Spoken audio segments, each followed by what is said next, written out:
നമസ്കാരം. Asia live ടിവിയുടെ അനുഷ്ഠാന പങ്ക്തിയിലേക്ക് ഏവർക്കും സ്വാഗതം.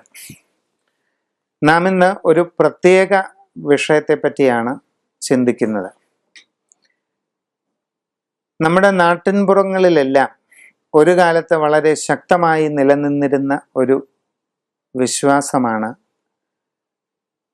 യുവതികളുടെ മുഖത്ത് അപ്രതീക്ഷിതമായി പ്രത്യക്ഷപ്പെടുന്ന കരിമംഗല്യം എന്ന വസ്തുത.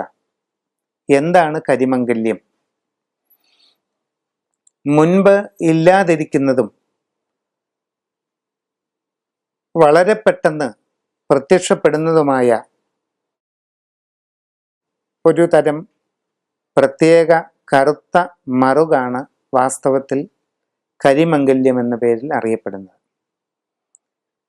വിവാഹിതകളായ വീട്ടമ്മമാരുടെ മുഖത്ത് അപ്രതീക്ഷിതമായി ഇങ്ങനെ ഒരു കറുത്ത മറുക് ഉണ്ടാകുമ്പോൾ അത് കുടുംബത്തിന് ദോഷകരമാണ്, ഭർത്താക്കന്മാർക്ക് രോഗപീഠ സൃഷ്ടിക്കുന്നു എന്നെല്ലാം ഒരു നാടോടി വിശ്വാസം നിലവിലുണ്ട്. ഇതിന് ജ്യോതിശാസ്ത്രവുമായി എത്രത്തോളം ബന്ധമുണ്ട് എന്നാണ് നാം ചിന്തിക്കേണ്ടത്. നാം കരുതുന്നത് പോലെ പൂർണ്ണമായും പ്രാചീന ജ്യോതിഷവുമായി അല്ല ഈ വിശ്വാസത്തിന് ബന്ധം. പകരം അംഗലക്ഷണ ശാസ്ത്രമായ സാമുദ്രികയുമായാണ് ഈ വിശ്വാസം ബന്ധപ്പെട്ട് കിടക്കുന്നത്. മനുഷ്യന്റെ ശിരസ്, നെറ്റി, കൺപുരികങ്ങൾ, കണ്ണുകൾ, കവിൾത്തടങ്ങൾ, ചുണ്ടുകൾ, ചെവി തുടങ്ങി സർവ അംഗങ്ങളുടെയും ലക്ഷണമനുസരിച്ച് ആ ആളിൻ്റെ സ്വഭാവവും ഭാവിയും ചിന്തിക്കുന്ന അതിവിശിഷ്ടമായ ഒരു ശാസ്ത്രമാണ് സാമുദ്രിക. പാണ്ഡവരുടെ വനവാസകാലത്ത് ദുര്യോധനൻ നിയോഗിച്ചയക്കുന്ന ഒരു മലയൻ നിഴൽക്കുത്ത് എന്ന ദുഷ്കർമ്മത്തിലൂടെ പാണ്ഡവരെ മോഹാലസ്യപ്പെടുത്തി വീഴ്ത്തുന്നുണ്ട്.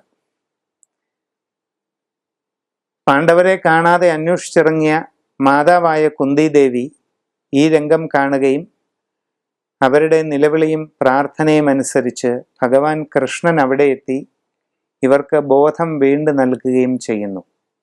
തുടർന്ന് ഇവരുടെ നീക്കങ്ങളെ മനസ്സിലാക്കാൻ വേണ്ടി വേഷപ്രച്ഛന്നരായി ആരെങ്കിലും കൂടെ കൂടിയാൽ പോലും അവരുടെ ഉദ്ദേശ ലക്ഷ്യങ്ങൾ മനസ്സിലാക്കുക എന്നുള്ള